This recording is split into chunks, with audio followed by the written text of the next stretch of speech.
Sebastián Santos Marroquín, procesado junto con su madre en la causa del Café de los Angelitos, asegura que se lo persigue judicialmente por los crímenes que cometió su padre. El hijo de Pablo Escobar se defiende. Tras ser procesado por presunto lavado de dinero, crédito, Santiago Saferstein, acá están recargadas las tintas contra mi familia, están haciendo uso de nuestro apellido para hacer creer que es una mega operación de lavado. Yo soy una persona diferente, soy escritor, soy arquitecto, he sido docente universitario, no me dedico al crimen, mi madre tampoco, aprendimos de esta historia mejor que cualquiera. Me dedico a dar conferencias en el mundo a los jóvenes para decirles que no se metan en ilícitos, que no vale la pena. No conozco narcos jubilados, todos los narcos terminan muertos o en la cárcel, tenemos esa experiencia, el espejo en casa más grande que cualquiera. El que habla es Sebastián Santos Marroquín, hijo del mítico jefe del cartel de Medellín, Pablo Escobar Gaviria. Marroquín se exilió en la Argentina en 1994 junto a su madre María Isabel Santos Caballero, con las nuevas identidades que les dio el gobierno de Colombia. En ese momento, tenía apenas 16 años. En nuestro país, estudió, se recibió de arquitecto y trató de rehacer su vida. Hoy tiene 41 y una carrera profesional desarrollada en Buenos Aires. Autor de 2 exitosos libros sobre la vida de su padre, se defiende con vehemencia luego de haber quedado involucrado por presunto lavado de dinero proveniente del narcotráfico en la causa conocida como Café de los Angelitos. El juez federal de Morón Néstor Barral lo procesó el mes pasado, al igual que a su madre, por haber actuado como intermediarios en inversiones inmobiliarias entre el colombiano José Byron Piedrahíta Ceballos, investigado en su país y en Estados Unidos por sus vínculos con el narcotráfico, y el empresario argentino Mateo Corvo Dolcet, que estuvo preso y ahora se encuentra excarcelado con una tobillera electrónica. También se lo acusa de presunto blanqueo de dinero en la compra de un departamento en Vicente López, donde vive con su familia. Sebastián Marroquín Santos, entrevistado en los estudios de Infobae en Argentina. La causa judicial arrancó en 2016, a partir de un informe de la agencia estadounidense DEA, que alertó a la justicia sobre las operaciones de Piedrahíta en nuestro país. Fue a propósito de su inclusión, el 3 de mayo de 2016, por parte de la Oficina de Control de Activos Extranjeros, OFAC, del Departamento del Tesoro de Estados Unidos. En la llamada lista Clinton, congelando todas sus transacciones financieras. En esa lista están las empresas y personas acusadas por el gobierno norteamericano de tener relaciones con dinero proveniente del narcotráfico. Piedrahíta fue señalado como un patrón de organizaciones narcocriminales y colaborador de la Oficina de Envigado. Actualmente tiene investigaciones en curso en Estados Unidos y Colombia, sin ninguna condena. Bajo sospecha, el colombiano José Byron Piedrahíta Ceballos y el argentino Mateo Corvo Dolcet. La Procuraduría de Narcocriminalidad, Procunar, a cargo de Diego Iglesias, el fiscal federal de Morón Sebastián Basso, y la Procuraduría de Criminalidad Económica y Lavado de Activos, Procelac, encabezada por Gabriel Pérez Barberá, determinaron en su investigación que Piedrahíta habría lavado al menos $3 millones estadounidenses provenientes del narcotráfico, a través de distintas inversiones en empresas y proyectos inmobiliarios de Corvo Dolcet, en el partido bonaerense de Pilar, y en emprendimientos vinculados al tango. En su acusación, los fiscales sostuvieron que la viuda de Pablo Escobar actuó como intermediaria entre Piedrahíta y Corvo Dolcet. según figura en un documento firmado el 15 de febrero de 2011, y hallado en la casa del abogado argentino. Santos Caballero cobró $101.950 estadounidenses, equivalentes al 4,5% de los $2.300.000 estadounidenses que habría lavado el colombiano en la Argentina. En la misma causa está procesado Mauricio «Chicho» Serna. La justicia comprobó que el exjugador de Boca le vendió varias propiedades en la Argentina a Piedrahita, que luego fueron utilizadas por el empresario para comprar acciones de las empresas de Corvo Dolcet. A cambio, Serna recibió propiedades en Colombia del supuesto narco. La justicia los acusa de haber actuado como nexo entre el presunto narcotraficante colombiano José Piedrahita y un empresario, Mateo Corvo Dolcet, y a través de esa intermediación, se lavaron en la Argentina al menos $2.300.000 estadounidenses. ¿Qué dice de esta acusación de la justicia? Es una acusación absolutamente falsa porque nosotros no colaboramos en ninguna operación de lavado de dinero. Mi madre fue una intermediaria inmobiliaria, para lo cual estaba legítimamente registrada en la Argentina, y le presentó en Colombia a quien era conocido como uno de los grandes ganaderos del país, como lo ratifica el diario El Espectador en su edición del 2018, como una persona que, durante 3 décadas, fue uno de los grandes ganaderos del país y no tuvo problemas con la justicia, al menos hasta 2016. Como próspero ganadero es como él se presentaba en el país, pero su madre no debía desconocer que los grandes narcos colombianos utilizan la actividad ganadera como pantalla para disponer de grandes tierras para las plantaciones y también para instalar cocinas de cocaína en el campo. Más de la mitad de mi país es ganadero. Tildar a todos de narcotraficantes o sospechar que hacen uso de su actividad para encubrir otras actividades, no creo que sea una sospecha válida. Quizás por el conocimiento que tenía su madre de otros jefes narcos, habiendo sido la esposa de Pablo Escobar, no podía desconocer esa característica de la actividad ganadera. Al contrario, mi madre conoció a muchos jefes narcos de la década del 90. Cuando mi padre muere, con el aval del gobierno de Colombia y de la Fiscalía, ella inicia negociaciones de paz que terminan exitosas después de más de un año.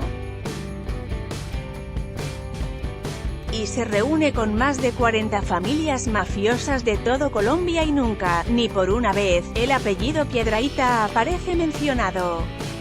Si a ella se le da tanta autoridad como para decir quién es narcotraficante y quién no lo es, tiene la autoridad para no haber sospechado de este señor porque nunca apareció mencionado como tal, ni por la autoridad ni por los medios. María Isabel Santos Caballero cuando fue citada a indagatoria en abril pasado. Ustedes dicen que cuando lo conocieron a Piedrahita no tenía el aspecto de un narcotraficante, que se movía como una persona común y corriente. Con la información que tienen y lo que saben del negocio del narcotráfico, no pecaron de ingenuos por no haber averiguado quién era Piedrahita antes de hacer negocios con él. ¿Cómo averiguamos lo que ni la DEA ni las autoridades colombianas sabían? ¿Cómo averiguamos lo que los medios de comunicación no sabían? Nosotros estábamos en el exilio. Pasamos 13 años fuera del país, todas las personas relacionadas con mi padre fueron literalmente exterminadas, estamos hablando de más de 3.000 muertos, no había manera de saberlo. Yo hice 2 libros sobre mi padre y tengo al editor de mi libro de testigo. Es un prestigiosísimo editor y periodista de Colombia que ha trabajado en los principales medios, a los que mi padre bombardeó como El Espectador, Semana, y muchos otros.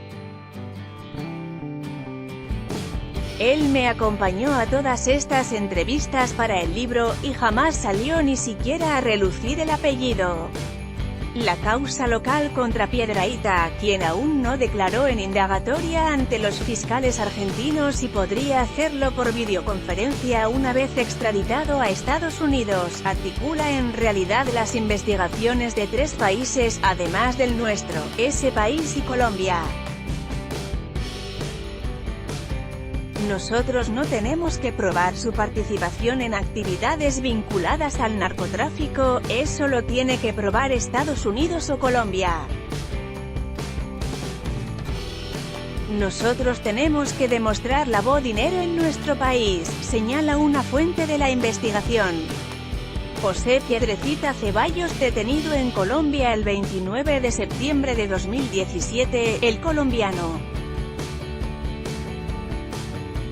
Aunque Piedrahita arrastraba una acusación desde 1997 de la Corte del Distrito Oeste de Virginia por supuesto lavado de dinero para el Cartel de Cali, por la que tuvo un pedido de captura a nivel local, Piedrahita recién fue detenido el 29 de septiembre de 2017 en Colombia a pedido de la DEA. La justicia de Estados Unidos reclama ahora su extradición por haber sobornado en 2010 a un agente de la Oficina de Investigaciones de Seguridad Nacional, Homeland Security, Christopher Chichone, para excluirlo del proceso llevado adelante en Estados Unidos contra el Cartel de Cali, luego de la Operación Cornerstone, destinado a desbaratar a esa banda.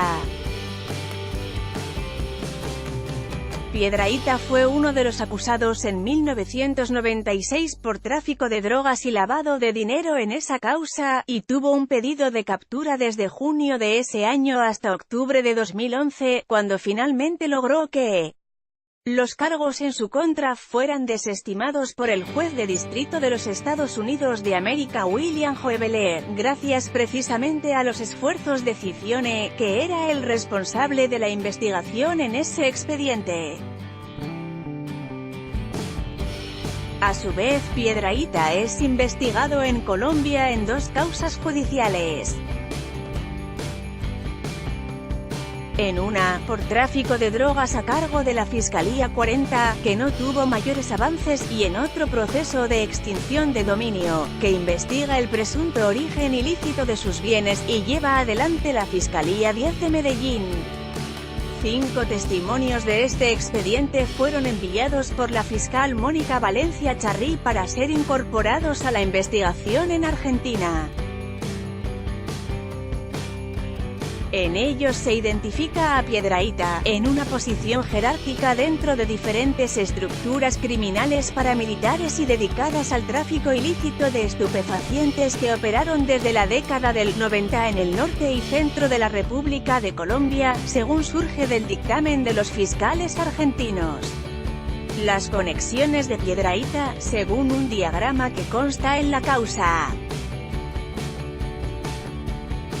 En la causa que lleva a la justicia argentina, cuya investigación preliminar llevó adelante la Procunar, se incorporaron 5 testimonios de colombianos que declararon en una causa contra Piedrahita en su país que señalan que Piedrahita era un jefe narco vinculado al Cartel de Cali. Esos testimonios se incorporaron a la causa en 2017.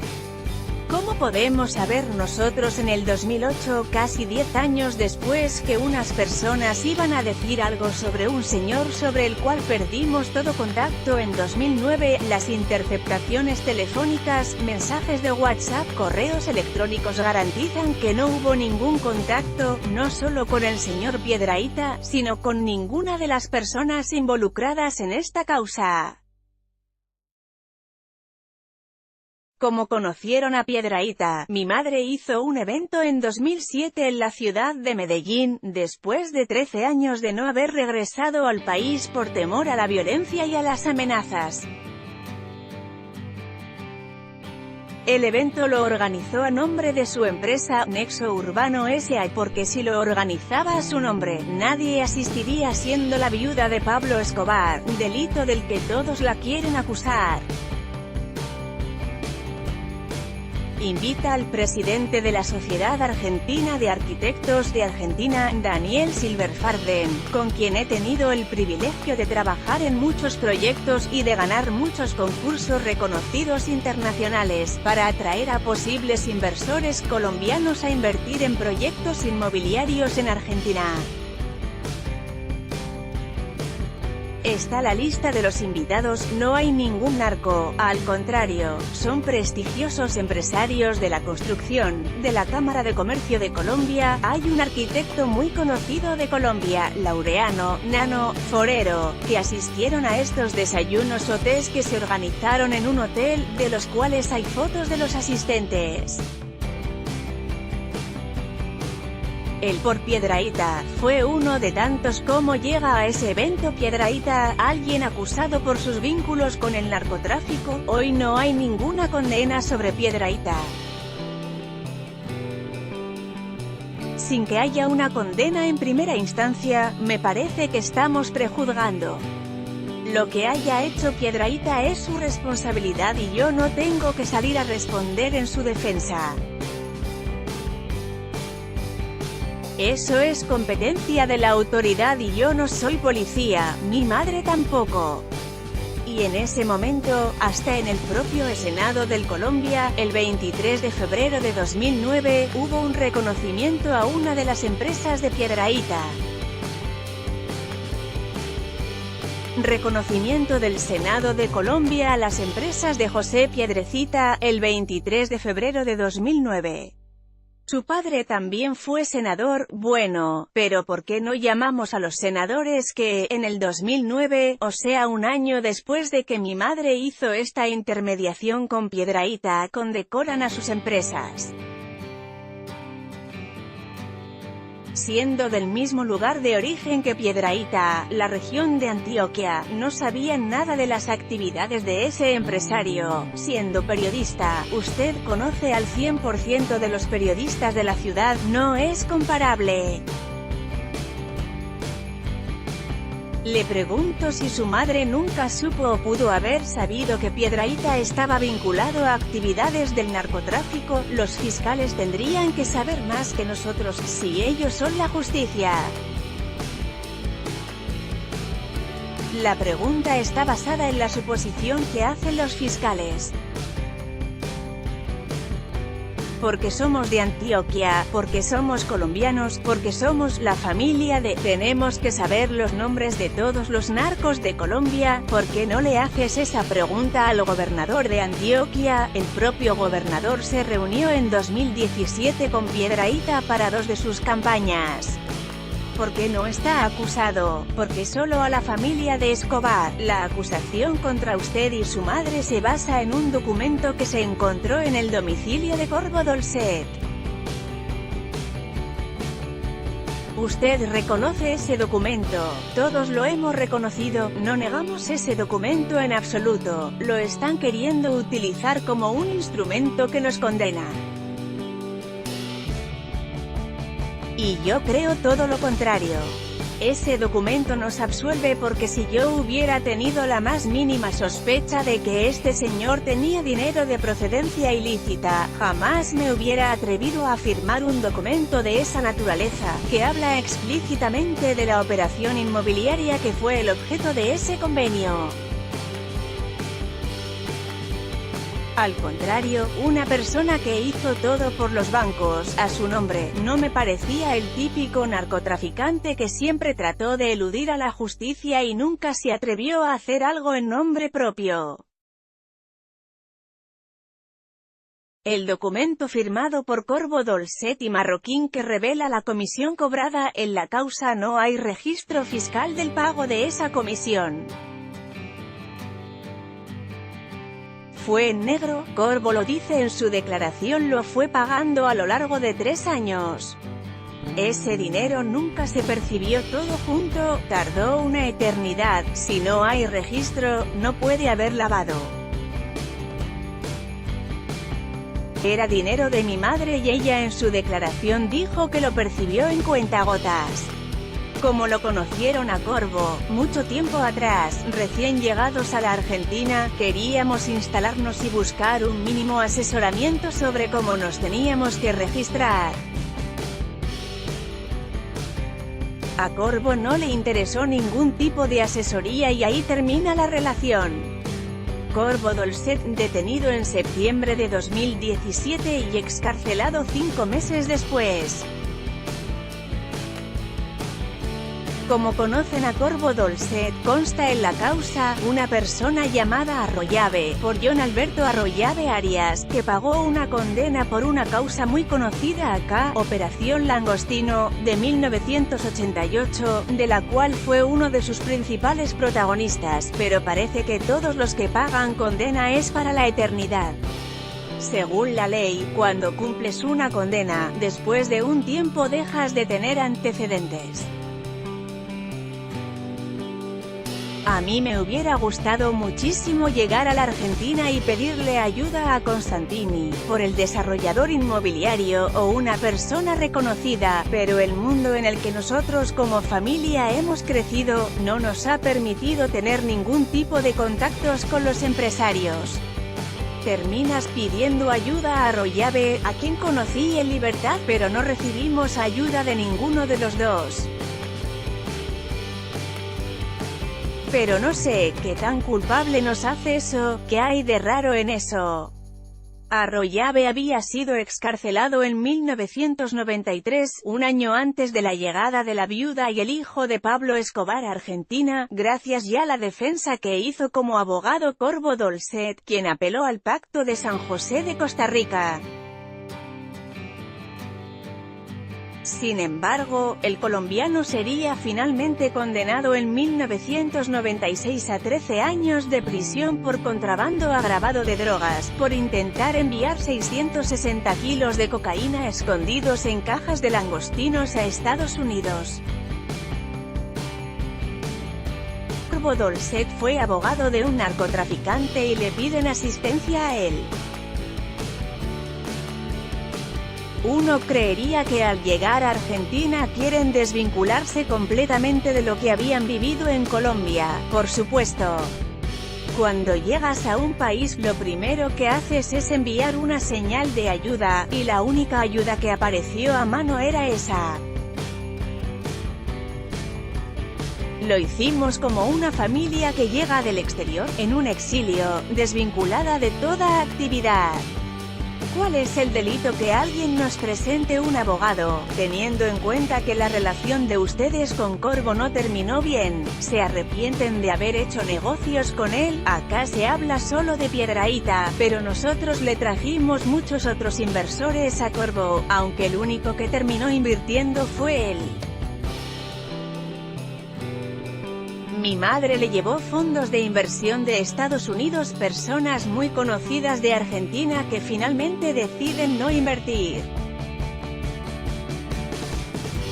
Mi madre no tiene por qué arrepentirse de algo que fue perfectamente legal, de algo por lo cual yo firmé un recibo a su nombre. Ella estaba trabajando como cualquier persona, se estaba ganando su pan, no veo por qué la quieran hacer cómplice de una operación en la que no tuvo ninguna participación. Marroquín, alternar la entrevista con los periodistas de Infobae. Crédito, Santiago Saferstein. La justicia lo acusa, puntualmente en su caso, de haber comprado un departamento en Vicente López y no poder justificar unos $100.000 estadounidenses en la operación. En el expediente se dice que pagó $220.000 estadounidenses y que se escrituró a $306.000 estadounidenses. Es una mentira grande como un obelisco. Mi departamento está escriturado por $220.000 estadounidenses, no hay ninguna escritura que se pueda mostrar por esa cifra. Tengo todos los fondos debidamente justificados. Esta acusación es un nuevo invento para agrandar el show, es lo que dice la justicia está mintiendo, claramente. Hay una donación realizada por mi madre ante escribano público, después que la corte autorizara la devolución de ese bien, se refiere a un terreno en Uruguay, Estados Unidos. Mi madre lo vende en $1.250.000 estadounidenses y ella está en derecho, luego, de regalarle a su hijo un dinero para que se compre un departamento, el primero después de 20 años en la Argentina. Me acusan de haber enviado dinero a Colombia. Primero, no es delito que yo envíe dinero a mi país. Segundo, ese dinero estaba muy bien habido y respaldado. Tercero, ese dinero regresó a la cuenta porque, por temas técnicos impositivos, esa operación nunca se concretó. Entonces, si no le quisieron preguntar a mi banco, es porque me tendrían que absolver de esa acusación tan absurda. Si tuviera dudas de la procedencia de mi dinero no habría sido tan tonto de poner un departamento a mi nombre. Marroquín se refiere a una transferencia de $46.000 estadounidenses que intentó hacer en agosto de 2011 a una empresa suya en Colombia, PEG49, y que, según explicó en su indagatoria, no se concretó.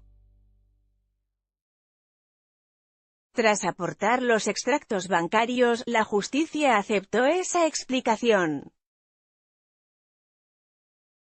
Sin embargo, a partir de un informe de la Unidad de Información Financiera, UIF, los fiscales advirtieron sobre la diferencia de dinero entre los $220.000 estadounidenses que le pagó Marroquín a Ana María Forione, una jubilada que compró el departamento cuando estaba en construcción, tal como consta en un boleto de cesión de derechos de julio del 2012, y la cifra de $306.293 estadounidenses que figura en la escritura del 1 de noviembre de 2012, firmada por Marroquín y su esposa por la compra de la unidad a Cirsa S.A.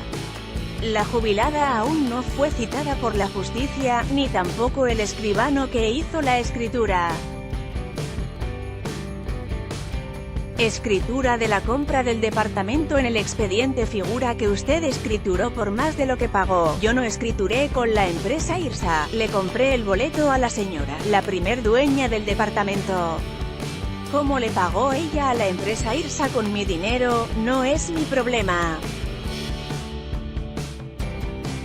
Yo le compro un boleto absolutamente legal por $220.000 estadounidenses y se hace una escritura por $220.000 estadounidenses. Tengo la justificación de esos $220.000 estadounidenses. Acá está todo fuera de contexto, no se tiene en cuenta lo que estaba sucediendo en ese momento en el mercado inmobiliario. Todo el mundo quería vender porque todo el mundo estaba fundido.